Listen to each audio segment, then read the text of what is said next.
RJD NDA गठबंधन जो अपना समीकरण बनाए हैं कि मैं फलां फलां समीकरण से चुनाव लड़ता हूँ, जन बल जब जग जाता है तो समीकरण ध्वस्त हो जाता है।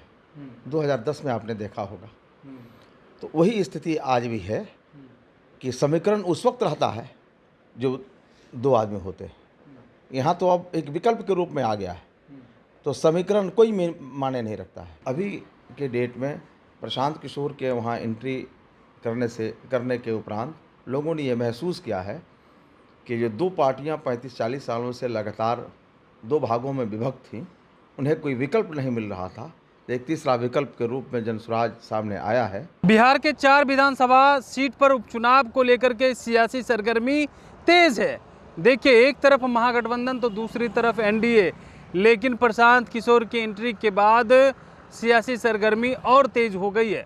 और ऐसे में नेता प्रतिपक्ष तेजस्वी यादव बीते दिन हिना साहब और ओसामा साहब को राजद में ज्वाइन करवाए, जिसको लेकर के भी खूब चर्चा हो रही है। और अब चर्चा ये भी हो रही है कि जो एमवाई समीकरण इधर उधर हो गया था, अब वो 7 हो गया है। और ओसामा साहब के आने से जिस सीट पर डर लग रहा था, वो भी सीट अब जीत दर्ज कर लेंगे। ऐसे में जब सवाल किया गया, निर्दलीय एमएलसी हैं अशफाक अहमद, देखिए वो साफ तौर पे कह रहे हैं कि किसी को भी शामिल करवा ले, कोई फर्क नहीं पड़ेगा। 2010 की स्थिति को याद कर ले, सारे समीकरण ध्वस्त हो जाते हैं जब जनबल एकजुट हो जाते हैं। और भी क्या कुछ कहते हुए नजर आ रहे हैं, सबसे पहले आप वो सुने। देखिए, 25 की लड़ाई निर्णायक लड़ाई है। जनता 40 सालों से देख चुकी है। दोनों नेताओं को, एनडीए को और आरजेडी को देख चुकी है। जनता को कुछ मिला नहीं, बच्चों को कुछ मिला नहीं, बुजुर्गों को कुछ मिला नहीं। जनता बदलता हुआ बिहार देखना चाहती है। जनसुराज बदलता हुआ बिहार के सपना लेकर आया है और निश्चित रूप से बेरोजगारी को दूर करेगा, पलायन को दूर करेगा। जो हमारा ऊर्जा, शक्ति और बुद्धि का पलायन हो रहा है, वो सभी रुकेंगे। शिक्षा में जो पलायन है, शिक्षा जो ज्ञान के धरती वाला यह बिहार जो पूर्व में ज्ञान बांटता रहा है, देता रहा है, इसके बच्चे कोटा, बम्बई, केरल, महाराष्ट्र में पढ़ने जा रहे हैं। इन सभी चीज़ों को रोकने की आवश्यकता है। जनसुराज एक विजन के तहत, एक उद्देश्य के लिए, एक एम्स एंड ऑब्जेक्ट के तहत बिहार में आया है और खोया हुआ प्रतिष्ठा बिहार को वापस लाएगा। जनता का सुंदर राज स्थापित करेगा। बच्चों का पलायन जो हो रहा है उसको रोकेगा और यहीं रोजगार का व्यवस्था करेगा। एक सवाल ये भी है कि श्री नीतीश कुमार कह रहे हैं कि हमने अल्पसंख्यक के लिए काम किया है, अपने तमाम जो अल्पसंख्यक नेता हैं या मंत्री हैं उनको कह रहे हैं घर घर तक पहुंचाइए और जो वोट बैंक है, क्या लग रहा है? देखिए, अल्पसंख्यक समाज के लिए सभी कहते हैं कि मैंने किया है, लेकिन 2004 में सच्चर कमेटी का रिपोर्ट आप उठा के देख लीजिए, आज भी उठा के देखिए कि अल्पसंख्यक कहाँ हाशिए पर खड़ा है। कोई पूछने वाला नहीं है। जो जहाँ मन करता है, जो बुझाता है बोल देता है, कहता है कि तुम भागो यहाँ से, चले जाओ दूसरा जगह।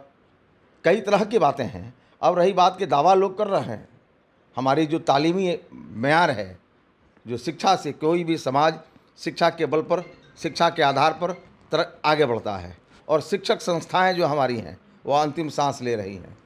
सरकार हमारे शिक्षक संस्थाओं के बारे में सोच नहीं रही है। जितने भी माइनॉरिटी इंस्टीट्यूशंस हैं, अल्पसंख्यक विद्यालय हैं, और दम घुट रहा है उसकी बिल्डिंगें आवाज़ दे रही हैं सरकार को, कोई देखने वाला नहीं है। ऐसी परिस्थिति में ये दावा करना कि मैंने बहुत कुछ कर दिया है, मैं इसको नहीं मानता। क्योंकि लोकतंत्र के अंदर, लोकतांत्रिक ढांचों में, डेमोक्रेसी फॉर्म ऑफ गवर्नमेंट में, एक व्यक्ति किसी बल के आधार पर, ताकत के आधार पर, बाहुबल के आधार पर लंबे अंतराल तक अगर सत्ता में रहता है तो विकास के रास्ते अवरुद्ध हो जाते हैं। विकास का रास्ता वहीं प्रशस्त होता है जब परिवर्तन होता है लोकतंत्र के अंदर। तो अभी के डेट में प्रशांत किशोर के वहाँ एंट्री करने के उपरांत लोगों ने ये महसूस किया है कि जो दो पार्टियां 35-40 सालों से लगातार दो भागों में विभक्त थीं, उन्हें कोई विकल्प नहीं मिल रहा था। तो एक तीसरा विकल्प के रूप में जनसुराज सामने आया है, जो जनता का सुंदर राज स्थापित करने के दिशा में एक सार्थक प्रयास कर रहा है। लोगों को ये बात समझ में आ रही है कि हमने तब 30-35 साल तक देखा लोगों को, वहाँ तो एक ही आदमी को देखा गया है, बीच में आंशिक तौर पर कोई दूसरा आदमी आया था। तो ऐसी परिस्थिति में जनता की एक उम्मीद और आशा जगी है और निश्चित रूप से जो भी लड़ेगा वहाँ प्रशांत किशोर से ही लड़ेगा और प्रशांत किशोर जनता के राज, सुंदर राज स्थापित करने के। अल्पसंख्यक फैक्टर बेलागंज में जो है वो चुनाव में इस बार देखा जा रहा है और हिना साहब और उसामा साहब राजद में घर वापसी हो गई है। आपको नहीं लग रहा है कि जो अल्पसंख्यक का वोट है उस पर कहीं ना कहीं राजद जो है वो नज़र बनाकर है और हिना साहब उसामा साहब के आने के बाद मैच जो है वो बदलता दिखाई दे रहा है? मुझे ऐसा प्रतीत हो रहा है कि आरजेडी एनडीए गठबंधन जो अपना समीकरण बनाए हैं कि मैं फलां समीकरण से चुनाव लड़ता हूँ, जन बल जब जग जाता है तो समीकरण ध्वस्त हो जाता है। 2010 में आपने देखा होगा। तो वही स्थिति आज भी है कि समीकरण उस वक्त रहता है जो दो आदमी होते हैं। यहाँ तो अब एक विकल्प के रूप में आ गया है, तो समीकरण कोई माने नहीं रखता है। राजद का साथ अल्पसंख्यक नहीं देंगे, आप ये कह रहे हैं? बिल्कुल, मैं ये मानने के लिए तैयार हूँ या कहने के लिए तैयार हूँ कि 2010 में भी MY समीकरण था, लेकिन किन परिस्थितियों में 22 सीट पर आरजेडी सिमट गया। देखिए, समीकरण जनबल के आगे समीकरण ध्वस्त हो जाता है लोकतंत्र में, और ठीक वही स्थिति आज भी बिहार में है।